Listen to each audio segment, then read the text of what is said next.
Assalamualaikum warahmatullahi wabarakatuh. Alhamdulillahilladzi arsala rasulahu bil huda wa dinil haqqi liyuzhirahu 'ala ad-dini kullih. Wallahu wa kafa billahi shahida. Asyhadu an la ilaha illallah wahdahu la syarika lah wa asyhadu anna Muhammadan 'abduhu wa rasuluh. Allahumma shalli 'ala sayyidina Muhammadin wa 'ala ali sayyidina Muhammad wa ba'd.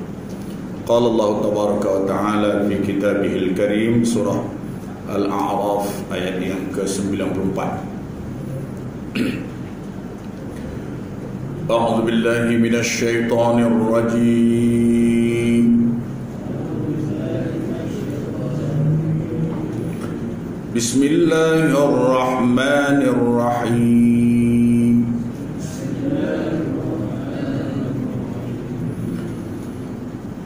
وَمَا أَرْسَلْنَا فِي قَرْيَةٍ مِّن نَّبِيٍّ إِلَّا أَخَذْنَا أَهْلَهَا بِالْبَأْسَاءِ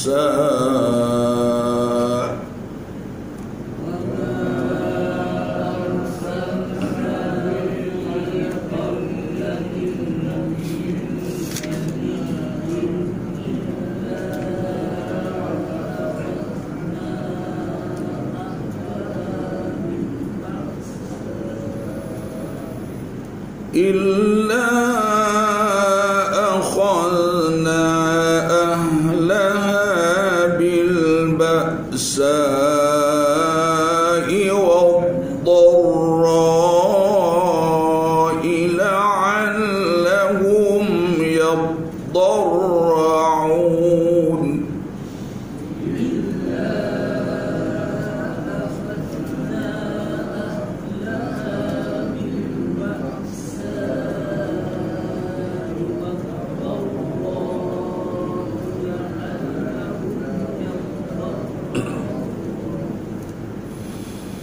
ثم بدلنا مكان السيئة الحسنة حتى عفوا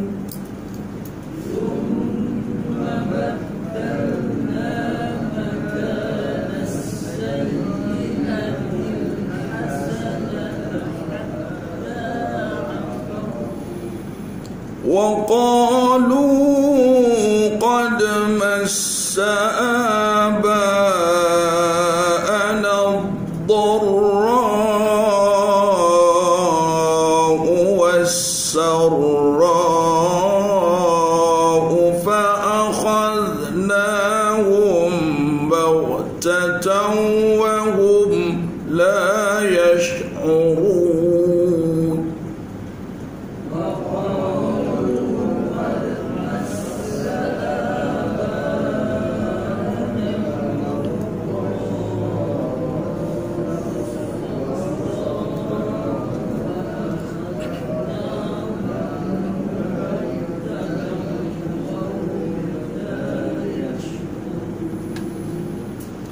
ولو أن أهل القرى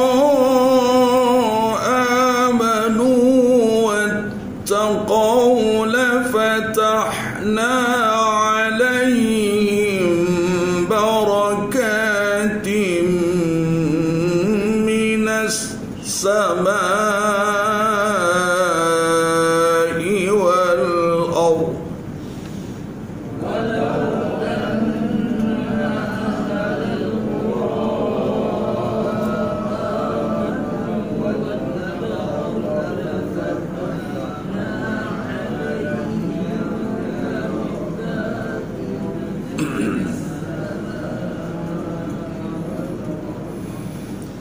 ولكن كذبوا فأخذناهم بما كانوا يكسبون.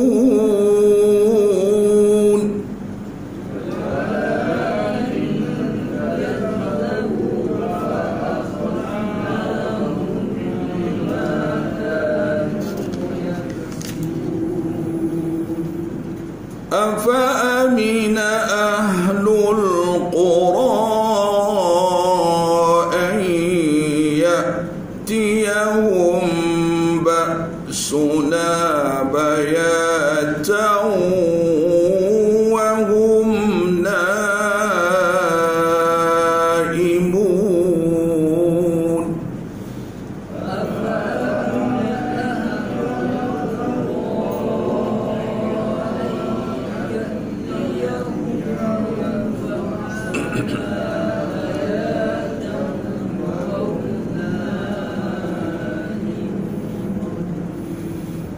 أوأمن أهل القرى أن يأتيهم بأسنا ضحى وهم يلعبون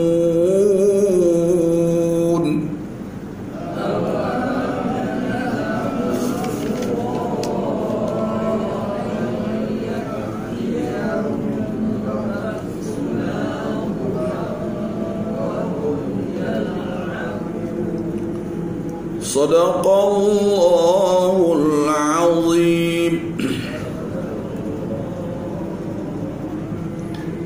Alhamdulillah, syukur kita kehadirat Allah Subhanahu wa taala atas nikmat dan rahmat yang ditaburkan kepada kita semua sampai saat ini 10 hari bulan Muharram 1442 Hijrah bersamaan dengan 28 hari bulan Ogos 2020. Alhamdulillah, summa alhamdulillah, kita ucapkan kepada Allah atas nikmat-nikmat yang begini banyak dan yang begini besar. Kemudian kita berselawat kepada Nabi junjungan kita, Nabi Muhammad sallallahu alaihi wasallam. Hadirin hadirat rahimakumullah. Setelah Allah menerangkan kedatangan beberapa orang rasul kepada beberapa umat, bagaimana mereka menentang rasul-rasul itu dan bagaimana pula mereka binasa kerana penentangan mereka itu, sehingga sebahagian kecil sahaja mereka yang tersisa ataupun yang tertinggal.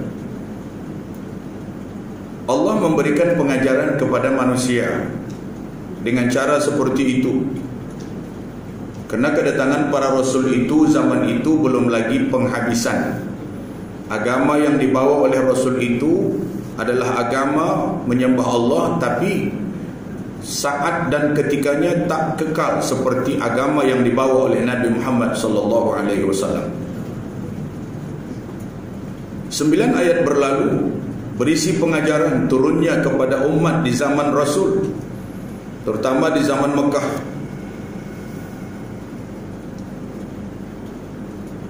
Tetapi isinya adalah peringatan kepada manusia seluruhnya, terutama kepada kita yang mempelajari ayat-ayat ini. Sasarannya atau dalam bahasa Arabnya sebut khitab. Sasaran ayat ini kepada kita lah, umat Muhammad. Pada umat yang terdahulu telah pun pergi, mereka sudah tiada. Yang ada hanya kita. Dan kepada orang Quraisy di zaman Nabi sallallahu alaihi wasallam. Dan tidaklah kami utus seorang nabi pun atas suatu negeri. Ayat yang kita baca tadi, wa ma arsalna fi qaryatin min nabiyyin. Tidak kami utus seorang nabi pun kepada sebuah negeri illa akhazna ahlaha bil ba'sa wad dharra la'allahum yadarra'un. Kecuali tujuannya untuk mengenakan kepada penduduknya itu kesusahan, kemelaratan, supaya mereka mau merendahkan diri, yadarra'un. Agama ini diserukan kepada manusia bukan dengan tidak ada kesusahan. Sebab itu maka mana-mana agama, terutama sekali Islam, tidak menjanjikan kemudahan semata-mata. Mesti dibagi tahu juga kesusahan, perjuangan. Apalagi Islam ini disasarkan kepada orang yang telah berkarat hati mereka, Ya, orang yang tidak beragama, orang yang telah terbiasa menyembah berhala, orang yang telah terbiasa menyembah selain daripada Allah Subhanahu wa taala. Tentulah bagi mereka menerima agama sebegini berat. Sukar mereka menerima sebab agama yang dibawa, agama yang baik ini akan pasti bertujuan untuk menghentikan kegiatan-kegiatan salah yang biasa mereka lakukan. Artinya agama itu bukan menyesuaikan kepada kehendak manusia, tetapi manusialah yang perlu menyesuaikan diri kepada kehendak agama tadi. Makanya kalau sebut saja kebaikan, bukan kebaikan pada kehendak manusia, tapi kebaikan atas kehendak Allah.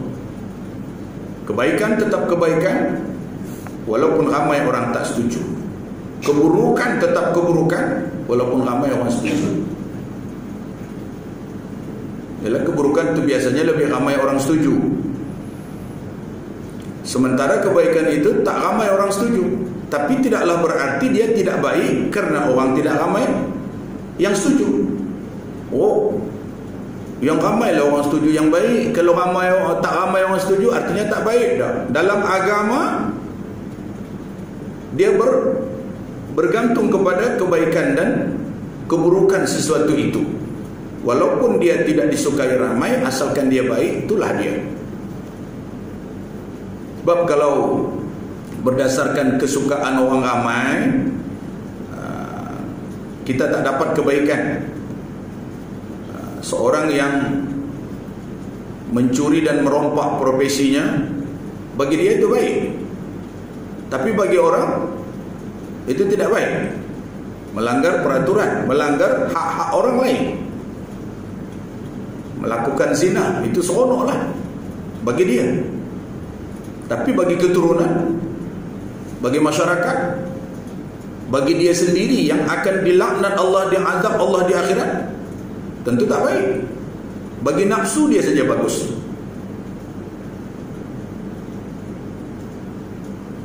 Menzalimi orang, dengan menzalimi orang dia dapat kedudukan. Menipu-nipu orang, dengan menipu dia dapat kekayaan.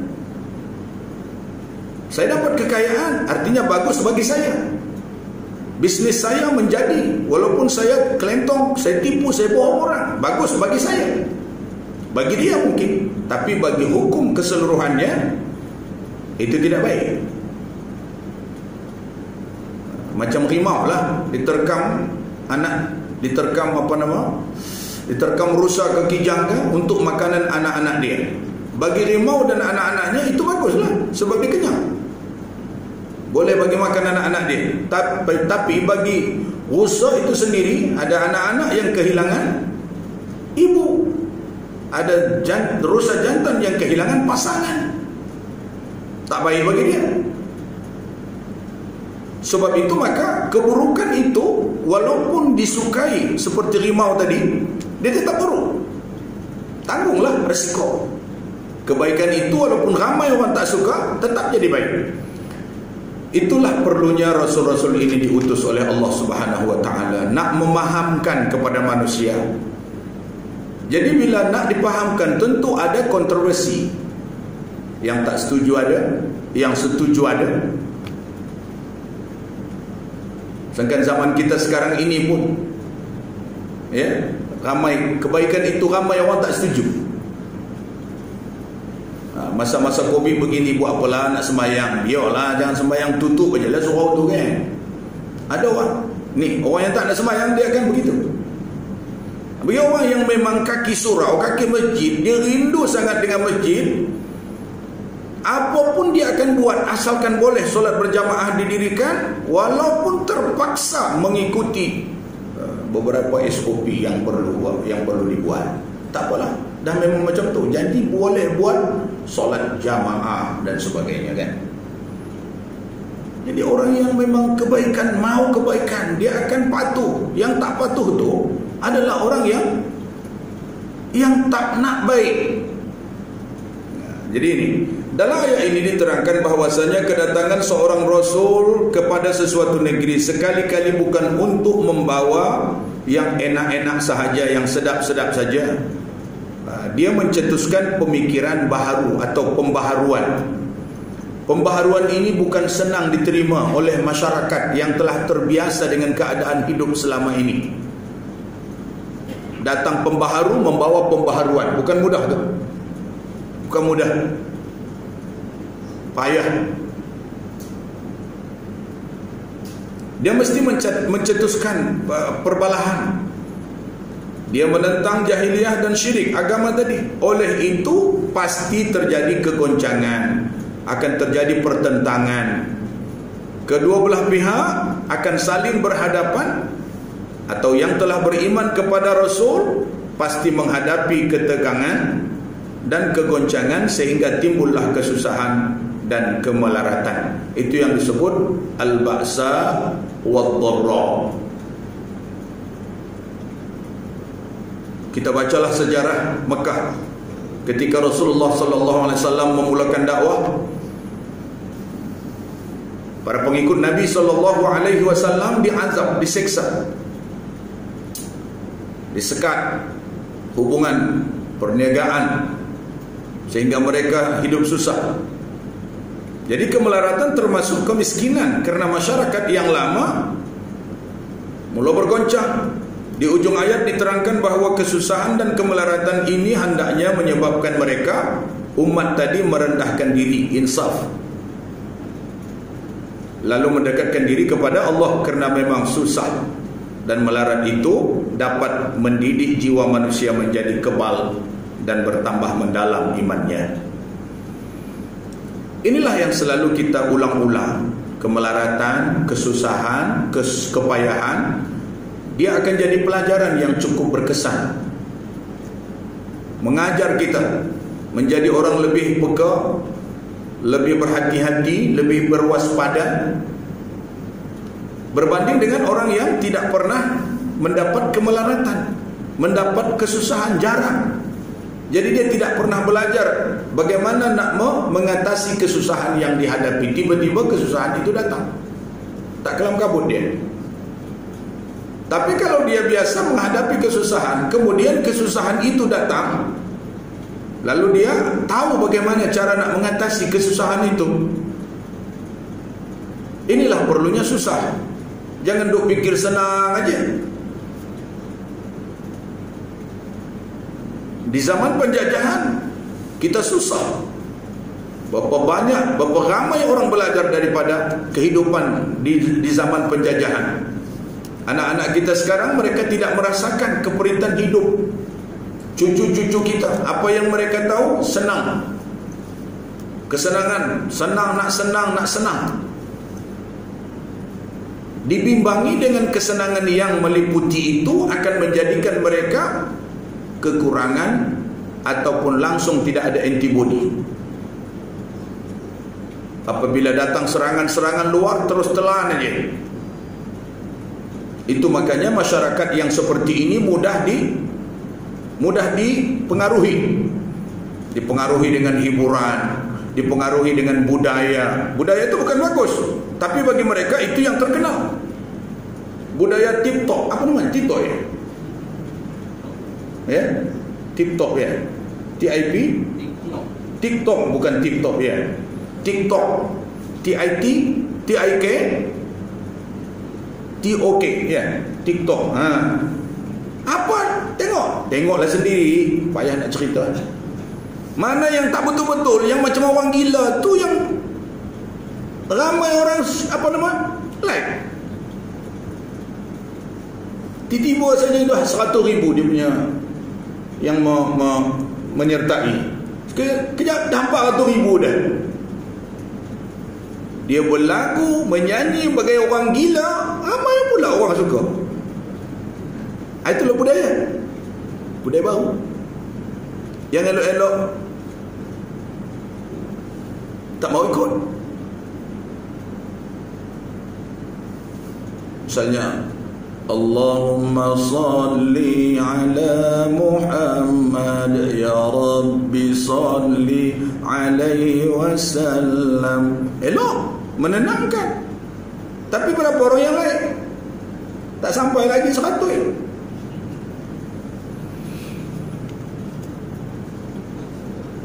Ini budaya yang disebut budaya tanpa antibody. Masuk aja yang tak bagus. Jadi sekarang ke, dulu ke, serupa. Mana-mana yang kira-kira tidak berkaitan dengan akhlak, tidak ada kena-mengena dengan adab, justru itu yang ramai pengikutnya. So itu tuan-tuan, kalau tuan-tuan nak buat buat bisnes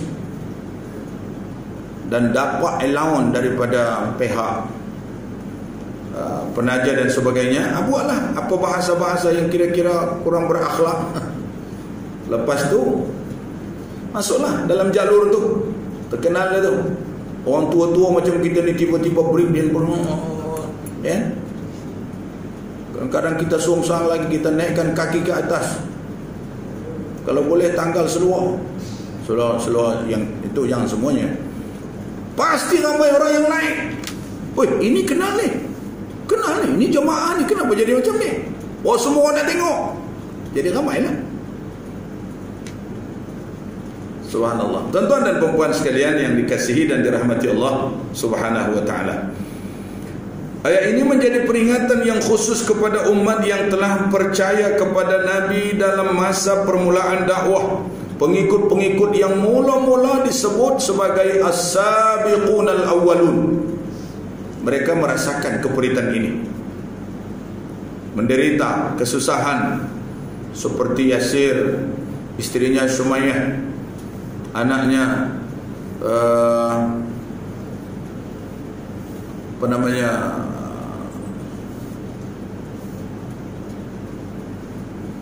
kemudian Khabbab, kemudian Bilal bin Rabah dan sahabat-sahabat yang lain. Sampailah berhijrah mereka ke Habsyah 2 kali. Kemudian berhijrah ke Madinah. Penghijrahan ini adalah disebabkan karena penderitaan yang dah tak tertahankan. Tapi Nabi SAW tidak juga meninggalkan Mekah walaupun sudah begitu penderitaan, tak juga. Nabi mengatakan tetap bertahan di Mekah. Sebab itu Nabi tak berangkat. Setelah datangnya dan turunnya ayat mengenai hijrah, barulah Rasulullah sallallahu alaihi wasallam berhijrah. Tapi janganlah dikatakan Nabi itu pelarian, kan?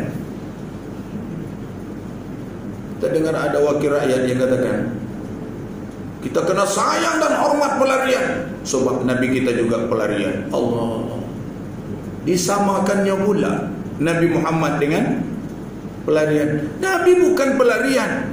Nabi nak pindah ke Madinah, dia sampai 2 kali membuat perjanjian. Bai'atul Aqabah, Bai'atul Ridwan. 2 kali nak memastikan tempat hijrahnya Nabi itu betul-betul dia orang nak. Bukan Nabi datang nanti orang tolak dia. Tak. Nabi confirmkan 2 kali. Sekali datang 9 orang, sekali datang sampai 60 orang. Ya Rasulullah, mai kita sambut. Kita memang menginginkan Tuan ke negeri kita. Dan Nabi SAW pelan dia, ikut ayat baru dia berangkat, bukan main pergi dia begitu. Dan kita baca dalam sejarah bahawa kepergian Nabi itu cukup diatur betul-betul strategik. Ada pemandu jalan, penunjuk jalan. Ada yang sebagai mata-mata seperti Abdullah bin Abu Bakar yang mendengar berita-berita apa yang kira-kira boleh disampaikan kepada Nabi. Ada yang membawa bekalan seperti Asma binti Abu Bakar. Ada Amir bin Fuhairah untuk menutupi jejak perjalanan Rasulullah dan haiwan yang beliau tunggangi. Dan mereka menyingkir ke Gua Sur. Itu bukan strategik yang diatur. Ada kesan asal-asalan. Macam ni dikata pelarian. Kalau tak tahu sirah, jangan nak cerita pasal pribadi Nabi. Kalau nak cerita, baca dulu sirah Nabi itu dengan lengkap. Sebelum tu pula ada lagi wakil rakyat juga. Wakil rakyat juga. Dia kata Nabi SAW pun memungkir janji juga. pasal orang tuntut apa nama ni, manifesto ni cerita lama lah sikit ni, cerita 2 tahun dulu. Mana manifesto, mana cakap-cakap tu, mana? Kita mungkir janji ni sebab Nabi pun pernah mungkir janji juga. Sudah dituduh Nabi mungkir janji. Orang Islam yang bercakap, orang yang biasa solat, tetapi kerana mempertahankan apa nama ni, mempertahankan puak-puak ni, puak sendiri ni, lalu boleh bercakap dengan sesuka-sukanya. Penghijrahan Rasulullah sallallahu alaihi wasallam itu malah pakai niat, kata Rasulullah. Baca hadis yang diriwayatkan oleh Umar Al-Khattab radhiyallahu anhu, ya, yang awal hadis itu punya dia, innamal a'malu binniyat wa innamal likulli imri'in ma nawa faman kanat hijratuhu ila Allah wa rasulih fa hijratuhu ila Allah wa rasulih wa man kanat hijratuhu lid-dunya yusibuha aw imra'atin yankihuha fa hijratuhu ila ma hajara ilaihi. Sesungguhnya amal itu dikira berdasarkan niat, dan sesungguhnya segala persoalan hanya akan dikira menerusi apa yang ia niatkan. Siapa yang berhijrah kerana Allah dan Rasulnya, maka hijrahlah ia kerana Allah dan Rasulnya. Siapa yang berhijrah kerana inginkan keduniaan atau kerana seorang wanita yang ia akan mengawininya, maka berhijrahlah ia. Dia dapatlah dunia itu dan dia dapat kawinlah. Kerana orang yang berhijrah di zaman Nabi itu bukan semuanya niat orang betul-betul kerana Allah dan kerana Rasul. Ada beberapa orang yang kerana ia ingin pergi ziarah ahli keluarganya di Madinah, lalu ikut rombongan muhajirin. Lalu dia pun selamat sampai ke Madinah, dia dapatlah jumpa dengan ahli keluarganya. Kerana itu niatnya pahala hijrah dia tak dapat. Ada pula yang berniaga, dia bawa barang-barang di Mekah, dibawa ke Madinah, dia ikut kafilah tu juga. Sampai Madinah dia jual, dia berniaga, dapat untung. Untung dia dapat, pahala hijrah dia tak dapat. Ada seorang yang sedang bertunang, daripada tak jadi kahwin, elok hijrah sama. Hijrahlah ia bersama-sama dengan tunangnya, sampai di Madinah dia dapatlah kahwin. Maka kahwin dia dapat, pahala hijrah tak dapat. Tengok, ini yang disebut oleh Nabi, supaya jangan orang yang melihat apa namanya, persoalan hijrah ini begitu mudah atas niat. Kalau niat tak ada untuk hijrah, tak dapat pahala.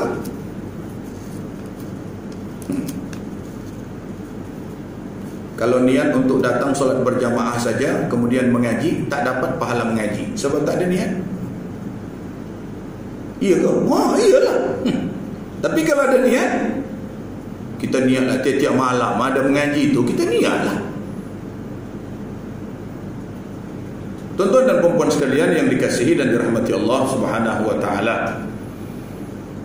Ini sebetulnya tujuannya untuk mendudukkan persoalan ini, supaya persoalan ini dapat hasil yang bagus.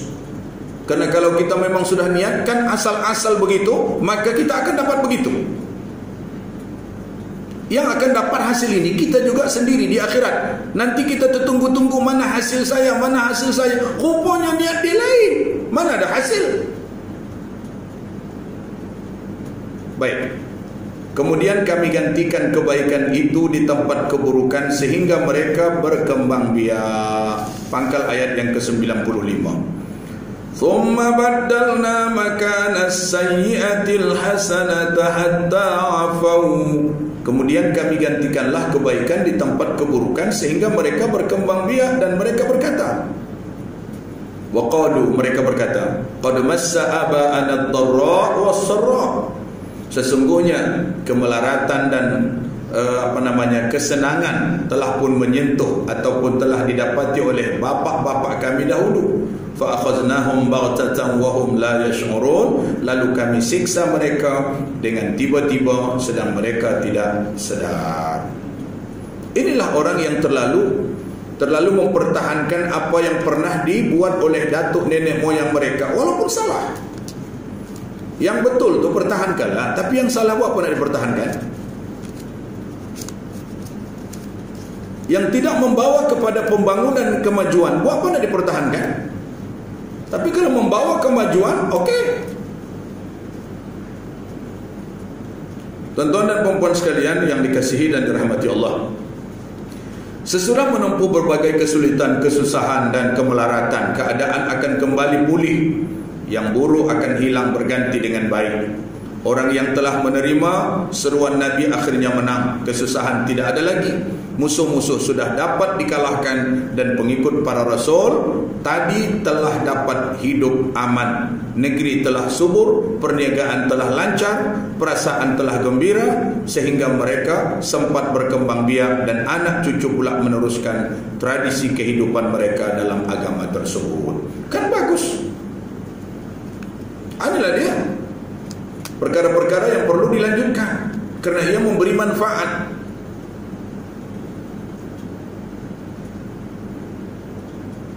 Allah menggantikan kebaikan daripada keburukan. Selama ini mereka memang hidup, dan mungkin mereka juga mewah dalam bisnis mereka, tapi tak ada barakah. Lalu tidak ada ketenangan, tidak ada kebahagiaan sejati. Kalau ada pun kebahagiaan yang berdasarkan nafsu sahaja, sementara sangat sifatnya, tidak memikir masa hadapan, apalagi akhirat. Anak-anak mereka bertambah dan cucu mereka pun bertambah. Tapi anak-anak dan cucu-cucu yang bertambah lebih baiklah daripada sebelum itu. Kalau sebelum itu tidak dididik dengan agama, tidak pernah disentuhkan ayat-ayat suci Al-Quran kepada mereka, lalu mereka hidup sebagaimana makhluk-makhluk lain. Karena itu maka orang-orang Arab kebanyakannya sebelum kedatangan Nabi SAW, bagaimana supaya kabilah mereka dapat dipertahankan, lalu yang mereka pikirkan, mencipta pemuda-pemuda yang tangguh dalam peperangan, pertahankan suku, pertahankan kabilah, perang mesti menang punya. Itu yang mereka pikirkan. Bukan mereka pikirkan, kan lebih baik berdamai saja, tak payah nak perang kan. Perang ini kan resikonya banyak. Jadi hilangkan peperangan, wujudkan perdamaian. Tak terfikir. Padahal kalau aman damai, tak ada peperangan, tak adalah masalah. Sibuk sangat. Lagi pula peperangan itu dan persediaan perang biasanya kalau bukan kerana agama, dia melahirkan dendam, mewujudkan permusuhan, melahirkan kedengkian, dan tidak akan perlu ada tolak ansur di sana. Sebab kau mati-matilah kau hancur-hancurlah kau, asalkan jangan kami. Apa yang ada di situ? Sikap apa itu? Itulah yang akan bertambah besar apabila tidak ada sedikit pun idea bagaimana untuk mewujudkan kedamaian. Hilangkan permusuhan, hilangkan perpecahan. Tuan-tuan dan puan-puan sekalian rahimakumullah, sesungguhnya kemelaratan dan kesenangan telah pun menyentuh bapak-bapak kami. Artinya apa? Orang tua-tua dahulu yang merancang membuka daerah negeri, berjuang bersama-sama Rasul, menegakkan iman, sudah tidak ada lagi. Maka datanglah anak cucu atau generasi demi generasi yang telah hidup senang menerima hasil usaha nenek moyang. Mereka hanya mengenang sejarah nenek moyang saja, bahawa nenek moyang mereka pernah susah, pernah senang, pernah bahagia. Samalah dengan kita dalam sejarah Islam. Islam suatu ketika pernah menguasai lebih dari 2/3 bumi Eropah. Spanyol menjadi basis yang paling hebat di Eropah. Negara-negara Balkan itu seluruhnya adalah negara Islam. Tapi itu kan cuma tinggal sejarah. Sekarang mana Spanyolnya? Tinggal sejarah. Al-Hamra tinggal sejarah. Kita hanya mampu menceritakan kejayaan Islam dulu, tapi kita tidak mampu mempertahankan kejayaan Islam itu sampai sekarang. Tinggal sejarah aja. Itulah yang kita catatkan, yang kita ajarkan kepada anak-anak kita. Jadi cuma tahu sejarah, tidak ada terfikir langsung macam mana nak mengembalikan kejayaan itu di Eropah. Macam orang-orang dulu mengembalikan, membuat kejayaan tersebut. Jadi ada pepatah sebenarnya, pepatah Arab mengatakan, khairun nasi dzu syarafin qadimin aqama li nafsihi syarafan jadida, wa syarrun nasi dzu khumulin idza fakhartahum dzakarul jaduda. Sebaik-baik manusia adalah manusia yang pernah mencapai kegemilangan di zaman dulu dan ia mampu mengembalikan kegemilangan itu di zamannya. Seburuk-buruk manusia ialah manusia yang pernah mencapai kegemilangan zaman dulu dan dia hanya mampu mengingati kegemilangan itu dan berbangga dengannya. Serta apabila ada orang yang mengatakan kepadanya, kami punya kegemilangan, kami juga punya, cuma mampu berbangga tetapi tidak mampu merealisasikan kembali kejayaan yang pernah diraih. Sebagaimana telah bertemu suatu masa pada kita umat Nabi sallallahu alaihi wasallam. Itulah tadi asyik menceritakan kejayaan masa lalu. Kita pejuang-pejuang kemerdekaan. Tak tahulah kalau sekarang disuruh berjuang, boleh tak macam pejuang kemerdekaan zaman dulu, gigihnya, dengan serba kekurangan. Sekarang ini sudah serba kemewahan, tu yang payah nak berjuang tu. Kita sudah diikat dengan kemewahan. Apa gunanya kita berjuang lagi bermati-matian, kita sendiri pun dah senang, tak payah nak sibuk-sibuk je lah. Baik. Lalu kami siksa mereka dengan tiba-tiba sedang mereka tidak sadar. Allah Subhanahu wa taala kata begitu. Mereka telah merasa lengkap, cukup, hidup telah senang kerana pusaka nenek moyang tadi. Ikhtiar yang baru tidak ada lagi. Semangat sudah mulai lemah. Kemewahan mulai meracuni jiwa mereka. Mereka tidak sedar bahawa bila-bila masa keadaan boleh berbalik dan bahaya boleh datang bila-bila masa. Ya, yang macam yang sudah dilalaikan, sudah dilalaikan atau dilalikan begitu kan, sehingga tidak sadar apa yang terjadi. Karena kemewahan tadilah, macam kita sekarang ni lah. Kita pun sudah hidup mewah ni. Maka ayat ini adalah satu peringatan kemasyarakatan yang boleh terjadi dalam segala zaman. Menyangka diri kita telah kuat, lalu berlaku aniaya terhadap orang lain. Tiba-tiba angin berpusing, ternyata bahawa yang disangka kuat hanyalah satu tumpukan atau onggokan pasir di pantai. Apabila pasang naik, maka onggokan dan lunggukan bagaikan istana tadi hancur lebur, dihempas ataupun dibawa atau ditarik oleh arus air tadi. Inilah umpama yang dibuat oleh para mufassir yang menceritakan tentang kadang-kadang kelebihan yang kita miliki tapi tidak membawa apa-apa kebaikan khususnya kepada agama kita. Tuan-tuan dan puan-puan hadirin sekalian yang dikasihi dan dirahmati Allah Subhanahu wa taala. Kemudian datang lagi ayat peringatan daripada Allah Subhanahu wa taala. Walau anna ahlal qura amanu wattaqaw lafatahna 'alaihim barakatin minas samai wal ard. Jikalau penduduk negeri-negeri itu beriman dan bertakwa, sesungguhnya akan kami bukakan atas mereka beberapa barakah dari langit dan bumi. Ataupun kami bukakan pintu-pintu keberkatan datang dari langit, datang daripada bumi. Walakin kadzabu, tapi sayang mereka mendustakan. Fa akhaznahum bima kanu yaksibun. Sebab itu maka kami hukum mereka dengan usaha yang mereka buat.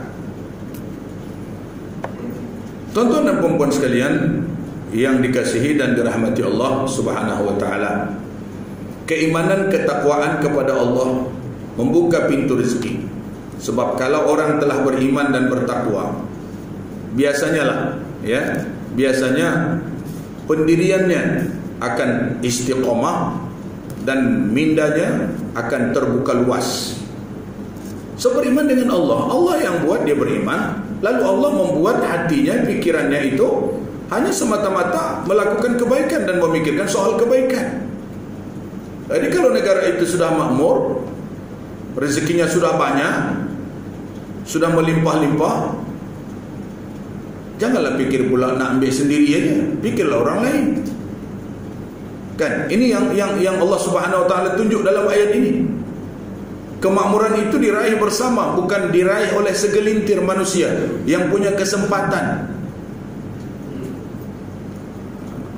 Bahkan ia menginginkan kedudukan itu untuk mengambil kesempatan mencari kebahagiaan atau kekayaan. Macam-macam lah dibuat apabila ada kesempatan. Padahal Allah Subhanahu Wa Taala suruh kekayaan negara yang diperjuangkan bersama-sama mestilah diambil juga bersama-sama, didapatkan. Dah waktu. Oh, tak ada bunyi pula. Iya, tak bagi tahu awak ya. Dah masuk dah. Okey. Allahu akbar, Allahu akbar.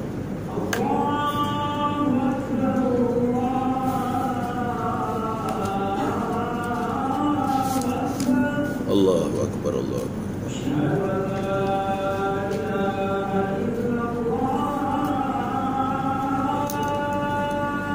Asyhadu an la ilaha illallah.